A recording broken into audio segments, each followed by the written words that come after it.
Hey everyone, in this video I'm going to show you how to add a button to your website on your or LinkedIn profile. It's super easy, so let's get started. First we have to log in into your LinkedIn account, and I'm already LinkedIn. I have logged already, so I don't need to log in again.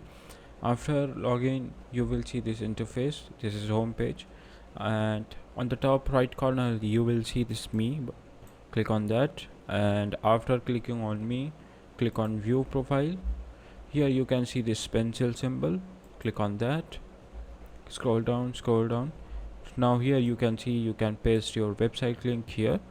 In my case I don't have any website, so I will put my Twitter account, Twitter profiles link. So here we go. And uh, you can customize your text. It means it will not show the exact link but the name. Whenever the user touches that name, the link will appear.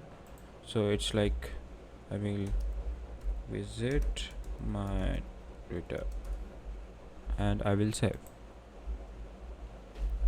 So here you can see that I have successfully added that. How, if you found this video helpful, then subscribe to the channel. Thanks for watching.